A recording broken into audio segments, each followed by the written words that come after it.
brought to you by Silver Pumps. Top quality और consistent performance के लिए सिर्फ सिल्वर पंप नाम याद रखना। 17 साल में जो नीतीश कुमार थे तो उन्होंने जो काम किए, तेजस्वी आए 17 महीना में उन्होंने काम किए, तो उसमें देखा गया जो ज़्यादा इम्प्लीमेंट किए, ज़्यादा रोजगार सृजन किए। तो देखिए जनता काफ़ी समझदार हो चुकी है, पहले वाली बात नहीं है। और तेजस्वी जो हैं वो जिस चीज़ को लेके आगे बढ़ रहे हैं वो बड़ी बड़ बात है। आज यदि माननीय नीतीश कुमार जी अपने कार्यकाल में जो किए उनसे बेहतर अभी कार्यकाल में जो 17 महीने का कार्य था उनमें बहुत बढ़िया किए। देखिए इन दिनों बिहार तक की टीम पूर्णिया में है। पूर्णिया में कन्हैया कुमार की यात्रा चल रही थी, लेकिन उस यात्रा से इतर हम थोड़ा कुछ जो पूर्णिया के आम लोग हैं उन लोगों के बीच हैं। चाय की टपरी है, यहाँ पर चाय पकोड़े मिल रहे हैं और शाम का वक्त है, लोग यहाँ पर बैठकर चाय पीते हैं, पकोड़े का आनंद लेते हैं। इन लोगों से बातचीत करेंगे और जानने की कोशिश करेंगे कि इस बार पूर्णिया के लोगों का चुनावी मुद्दा क्या होगा। सबसे पहले आप अपना नाम बता दीजिए। रंजीत कुमार हुआ मतलब। बहुत धीरे बोल रहे हैं आप, क्या बात है? नहीं, रंजीत कुमार नाम हुआ। बताइए, चुनाव पूर्णिया जो है वो हर बार एक अलग झटका देता है। जैसा लोकसभा में हम लोगों ने देखा है, निर्दलीय उम्मीदवार चुनाव जीत गए। यहाँ पे उपचुनाव हुआ, विधानसभा का उपचुनाव हुआ, वहां पे भी निर्दलीय उम्मीदवार जीत गए। इस बार पूर्णिया के लोगों का चुनावी मुद्दा क्या होने वाला है, खासकर युवाओं का? आप लोग युवा हैं। रोजगार है यहाँ का सबसे मेन मुद्दा। यहाँ पे देखते हैं पलायन है, पलायन यहाँ से बहुत ज़्यादा मात्रा में होती है, और रोजगार यहाँ पे तेजस्वी यादव ने किया है, तो वही मुद्दा मेन। तेजस्वी यादव ने रोजगार दिया है? हाँ दिया है, क्योंकि 17 साल में जो नीतीश कुमार थे तो उन्होंने जो काम किए, तेजस्वी आए 17 महीना में उन्होंने काम किए, तो उसमें देखा गया जो ज़्यादा इम्प्लीमेंट किए, ज़्यादा रोजगार सृजन किए और एक प्लेटफॉर्म बनाए जो अभी नीतीश कुमार दे रहे हैं। तो वही तेजस्वी का ही मेन मोटो था, नहीं रोजगार देना है। और चुनाव में भी घोषणा था 10 लाख हम रोजगार देंगे। नीतीश कुमार ने कहा जो हम कहाँ से देंगे, ऐसा राजस्व का वो मेन मुद्दा बताए। तो लेकिन ये काम किए, तेजस्वी यादव ने ऐसा काम करके दिखाया, तो वही मेन मुद्दा है यहाँ का। कन्हैया कुमार की यात्रा इन दोनों इधर से गुजर रही है, तो कन्हैया कुमार के बारे में क्या मानना? कन्हैया कुमार यहाँ पर कुछ इम्पैक्ट डालेंगे? कन्हैया कुमार एक वक्ता है और अच्छा यानी कि जानकार है, प्रेजेंस ऑफ माइंड सही है उसका, और सही सभी मुद्दों पे वो अच्छा बात रखते हैं। तो अभी नहीं कह सकते हैं, उसका अभी देखा नहीं गया है क्या है। तेजस्वी यादव अभी यहाँ का मेन जो है इस इलेक्शन, विधानसभा इलेक्शन में मेन लीडर होंगे। युवाओं से बातचीत कर रहे हैं, आपके पास भी आएंगे, लेकिन थोड़ा इनसे भी बातचीत कर लेते हैं। क्या नाम है सर आपका? अमित। बिहार में पूर्णिया जो है कहीं ना कहीं सीमांचल, वो चुनाव में बहुत महत्वपूर्ण भूमिका निभाता है, चाहे वो लोकसभा हो, विधानसभा हो। इस बार पूर्णिया के लोगों का चुनावी मुद्दा क्या होने वाला है? देखिए चुनावी मुद्दा तो दरअसल रहेगा विकास ही, हमेशा की तरह, और बेरोजगारी उससे ही जुड़ा हुआ मुद्दा है। तो मेरे हिसाब से यही दो मेन मुद्दे होंगे इस बार भी। क्या लगता है किस सरकार पे सबसे ज्यादा पूर्णिया के लोगों को भरोसा होगा कि इस इलाके में चूंकि पलायन बहुत ज्यादा है, पलायन रोकेगा, रोजगार देगा? किस सरकार पे सबसे ज्यादा उम्मीदवार? एक्चुअली देखिए उम्मीद तो भाजपा से ही होगा लोगों को, लेकिन अभी जो सिटिंग कैंडिडेट हैं वो इतने मजबूत नहीं है यहाँ पे। पप्पू यादव नहीं, विधायक की बात कर रहा हूँ मैं, तो वो उस तरीके से स्ट्रांग नहीं है, लेकिन लोगों के पास ऑप्शन नहीं, ऑप्शन इसलिए वो चुनाव जीत रहे हैं। हाँ। अच्छा, पलायन एक बड़ा मुद्दा है सीमांचल में। कन्हैया कुमार अभी इन्हीं सड़कों से गुजर रहे थे, उनकी यात्रा गुजर रही थी, पूर्णिया में उनकी यात्रा चल रही थी। कन्हैया कुमार को लेकर के क्या?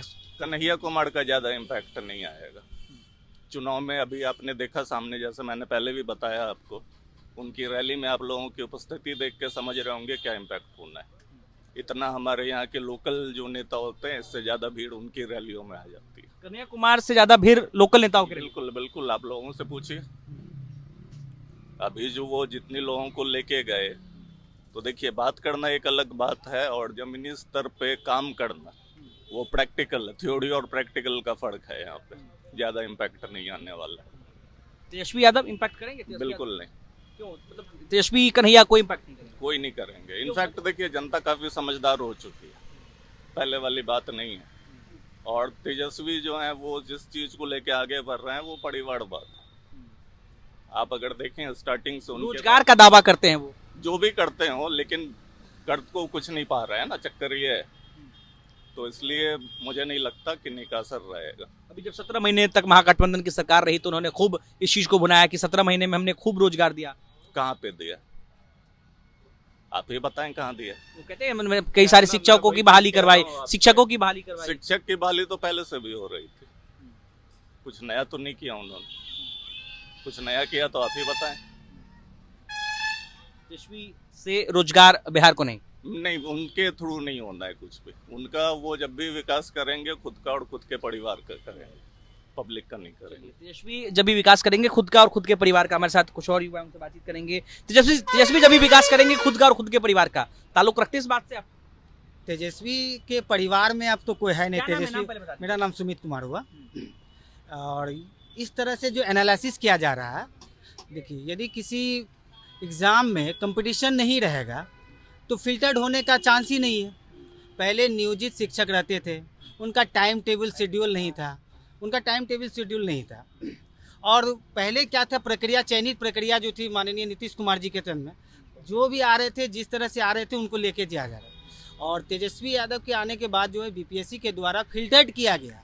ठीक है, आज यदि किसी भी प्राइमरी स्कूल में चले जाएं या आप मिडिल स्कूल या हाई स्कूल में चले जाएंगे तो आप हमको वहाँ पे फिल्टर्ड किए हुए जो लेक्चरर और टीचर जो होंगे वो मिलेंगे, और उनके द्वारा जो भी सीखा हुआ वो बच्चे को सिखा रहे हैं, और सुबह 10 बजे से लेकर शाम 5 बजे तक वो रह रहे हैं। तो एक तरह से इम्प्लीमेंट करने का काम जो किए थे माननीय तेजस्वी यादव जी किए। तो अब युवा चेहरा है, उनके पास उनकी सोच अच्छी है। और आज के ज़माने में और डिजिटल जब नरेंद्र मोदी जी तो आए 2013 में, डिजिटाइजेशन किए, डिजिटल जब हुआ तो उसके अनुसार हम लोग भी इम्प्लीमेंट होना चाहेंगे। और जब तक हम लोग कंपटीशन में नहीं लाएंगे उनको तो फिल्टर्ड होना स्वाभाविक है। तो आज यदि माननीय नीतीश कुमार जी अपने कार्यकाल में जो किए उनसे बेहतर अभी कार्यकाल में जो 17 महीने का कार्य था उनमें बहुत बढ़िया किए। और हमारे यहाँ पे कोई startup India, stand up India पे कोई काम नहीं होता है, यहाँ पे कोई छोटा रोजगार नहीं है।